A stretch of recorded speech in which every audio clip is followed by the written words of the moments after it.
Hello friends, मैं संजय कुमार अपने YouTube channel Gurukul में एक बार फिर से आप सभी लोगों का स्वागत करता हूं। दोस्तों, आज हम बात करने जा रहे हैं, ये बोर्ड में आपको दिख रहा होगा, गुडविल। ख्याति नाम है इसका। ये गुडविल होता क्या है, इसका ट्रीटमेंट कैसे करते हैं, तो ध्यान देना। जब आप 12th क्लास में आएंगे और पार्टनरशिप नाम का चैप्टर शुरू करेंगे तो उस वक्त आपको कदम कदम पे गुडविल का जरूरत पड़ेगा। तो जी हाँ दोस्तों, मैं संजय कुमार आप सभी का स्वागत करता हूं और आगे बढ़ने से पहले एक रिक्वेस्ट करता हूं, अगर आप पहली बार हमारे चैनल पे हैं तो प्लीज इस चैनल को सब्सक्राइब कर लें और बेल बटन को जरूर प्रेस कर दें ताकि हर वीडियो का नोटिफिकेशन आप तक पहुंचते रहे। तो आइए जरा स्टार्ट करते हैं, ये गुडविल होता क्या है। सोचो, एक ही बिजनेस करने वाले दो बिजनेसमैन, दो व्यापारी, दो दुकानदार, कपड़े का दुकान है मान लो, दुकानदार ए है और एक दुकानदार बी है। सीन क्या होता है कि ए के दुकान में दिन भर भीड़ लगा हुआ रहता है और बी के दुकान में कस्टमर्स उतने ज्यादा नहीं होते हैं। तो आखिर वजह क्या है कि ए एक ही मार्केट है, एक ही जगह है, एक ही बाजार है, फिर भी ए का सेल जो है वो बी के सेल से ज्यादा है। तो जो भी कारण होगा ए का सेल बढ़ने के पीछे, उसी कारण को हम गुडविल कहते हैं। समझ में आ रही है बातें? ख्याति। अब ये बनता कैसे है, तो सवाल ये है कि आप कस्टमर के साथ अपना रिलेशन कैसा रखते हो। आपके बिजनेस में कस्टमर रिपीटेड मोड में आते हैं कि नहीं, आपके कस्टमर्स आपका रेफरेंस देते हैं कि नहीं। अगर आपका कस्टमर अपने घर में आपके बारे में बात करता है तो ये माना जाएगा कि आपका गुडविल बहुत शानदार है। और कस्टमर अगर अपने घर में आपकी बुराई करता है 10 लोगों के बीच में, तो इसका मतलब है कि आपका वैल्यू कस्टमर के निगाह में अच्छा नहीं है।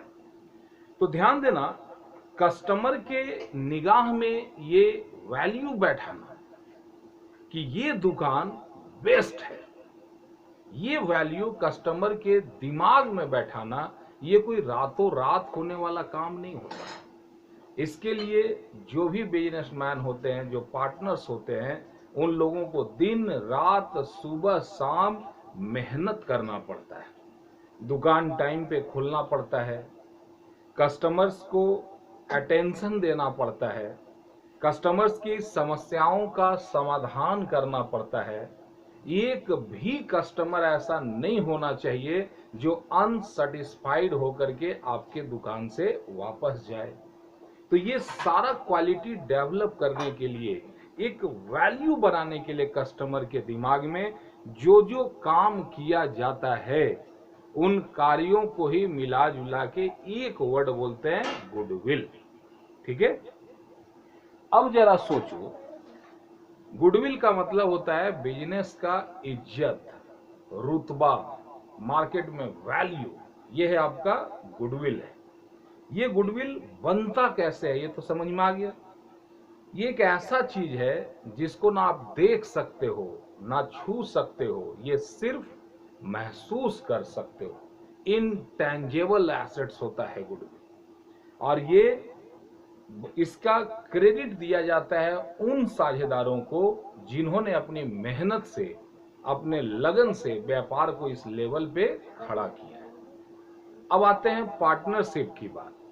तो पार्टनरशिप में आप देखोगे एक एडमिशन होता है, दूसरा आपका रिटायरमेंट, एक वर्ड आता है रिटायरमेंट, और तीसरा आता है आपका डेथ।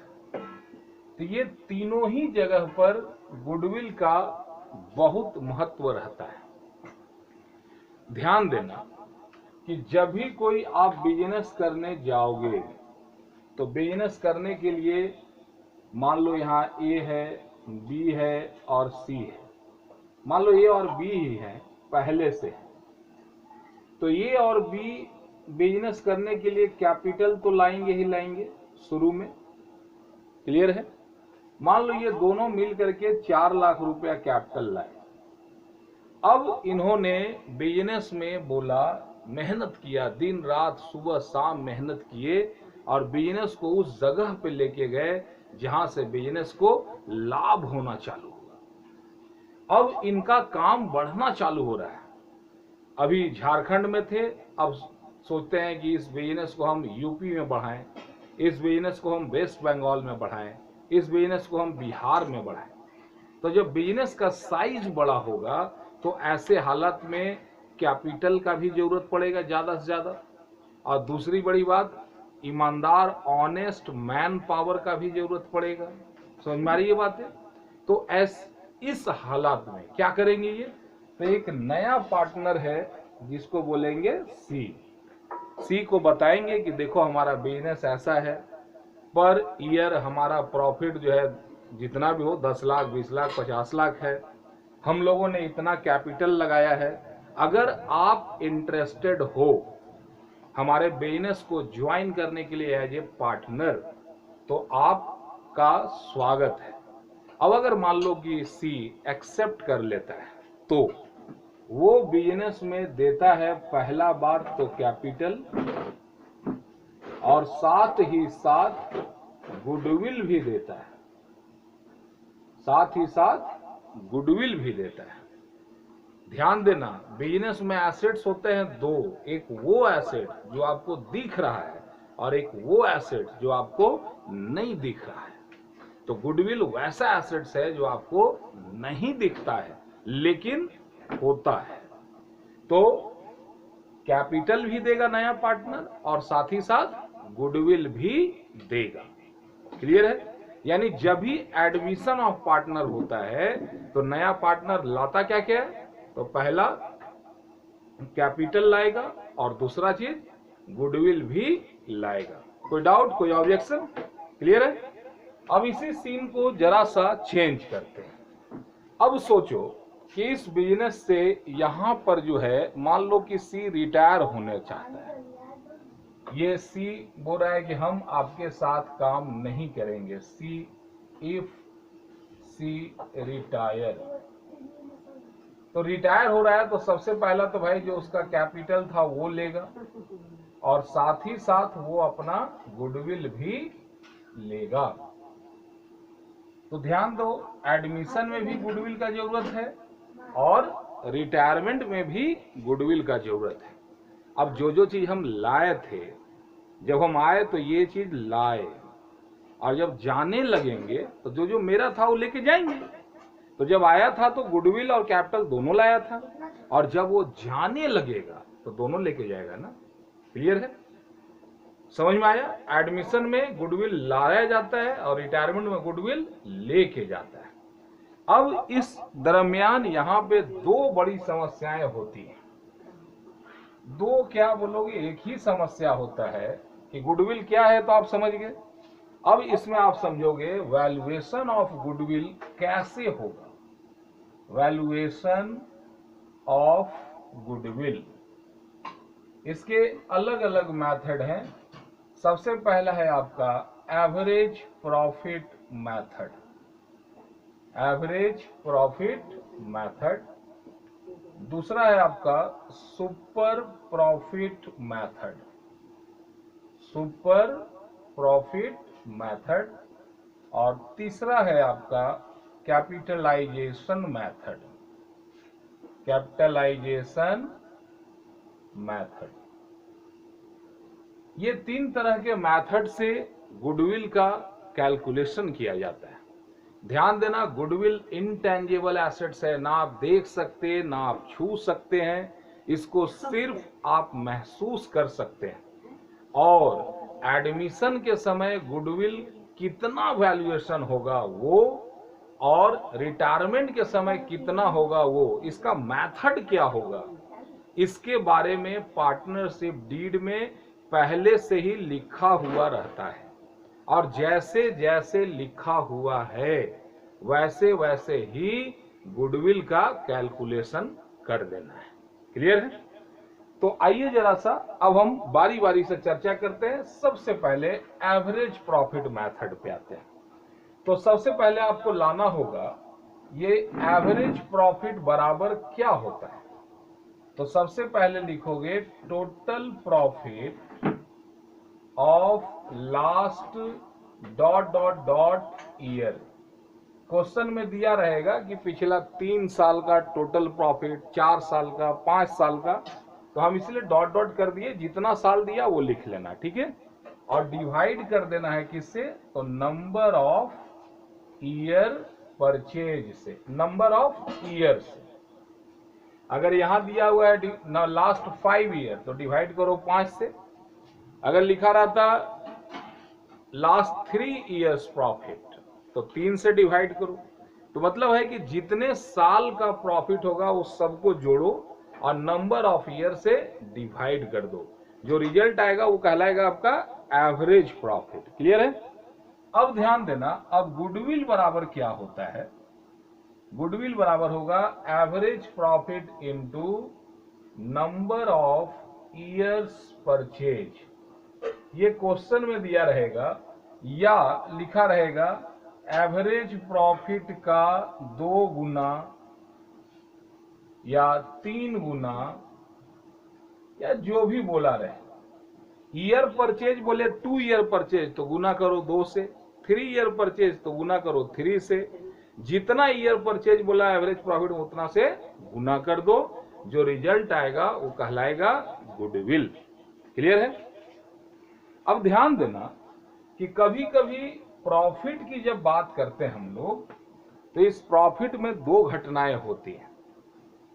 एक होता है नॉर्मल इनकम होता है और एक होता है नॉर्मल एक्सपेंसेज, और एक और वर्ड आता है एबनॉर्मल। एबनॉर्मल इनकम और एबनॉर्मल एक्सपेंसेज, ये क्या है जरा समझना। नॉर्मल का मतलब जो काम आप कर रहे हैं उस काम में ये हो जाए तो कोई बड़ा बात नहीं है, होगा ही होगा। जिसके बारे में आप पहले से जानते हैं कि ये घटना हर हाल में होगा उसको बोलते हैं नॉर्मल। और वो घटना जिसके बारे में आप सपना में भी नहीं सोचे थे, जिसके बारे में आप चाहे नहीं थे कि ये हो भी सकता है, और वो घटना अगर आपके साथ घट जाए तो इसको बोलते हैं एबनॉर्मल। अब देखो जैसे बिजनेस आप चला रहे हो तो भाई मकान मालिक को रेंट तो दोगे, स्टाफ है तो सैलरी दोगे, वर्कर है तो वेजेज दोगे। तो ये जो रेंट, सैलरी, वेजेज जो भी आया ये नॉर्मल घटना है, ये देना ही पड़ेगा आपको, इसमें कोई डाउट नहीं। लेकिन एबनॉर्मल क्या है? अब जैसे बोल दे लॉस बाय फायर, आग लग जाना, लॉस बाय एक्सीडेंट, आग एक्सीडेंट हो गया, तो क्या ये रोज रोज होने वाला घटना है कि नॉर्मल है या एबनॉर्मल है? एबनॉर्मल है ना। और क्या है, अगर capital expenditure treated as revenue expenditure, ये भी एक गलत घटना है। उसी का उल्टा भी हो सकता है, revenue expenditure treated as capital expenditure. तो कैपिटल एक्सपेंडिचर, मान लो कि आप कार खरीदे हैं और उसको बोल दे कि मेरा खर्चा हुआ, तो ध्यान देना कैपिटल एक्सपेंडिचर वो होता है जिसका लाभ आप आज के बाद मिलेगा भविष्य में, और रेवेन्यू एक्सपेंडिचर वो होता है जिसका लाभ आप ले चुके हैं। भूख लगा था भाई, समोसा खाए, भूख मरा, काम खत्म, ये हुआ रेवेन्यू एक्सपेंडिचर। समोसा बनाने के लिए कड़ाही खरीदे बड़ा वाला, तो इसका बेनिफिट हम आने वाले 2-4 वर्षों तक लेंगे, तो ये हुआ कैपिटल एक्सपेंडिचर। तो वो खर्चे जिनका लाभ मिल चुका है ये कहलाएगा रेवेन्यू एक्सपेंडिचर, और वो खर्चा जिसका लाभ आप भविष्य में लेने वाले हैं ये कहलाएगा आपका कैपिटल एक्सपेंडिचर। क्लियर है बात? तो दोस्तों, आपने बहुत ही प्रेम और शांति से मेरी बातों को सुना। आप सभी का धन्यवाद। और जाते जाते एक रिक्वेस्ट और करता हूं, अगर अभी तक आपने चैनल सब्सक्राइब नहीं किया है तो प्लीज सब्सक्राइब कर लो और बेल बटन को प्रेस जरूर कर दो। क्लियर? मिलते हैं दोस्तों नेक्स्ट वीडियो में इसी गुडविल का अगले पार्ट के साथ। तब तक के लिए आप सभी लोगों का शुक्रिया। जय हिंद।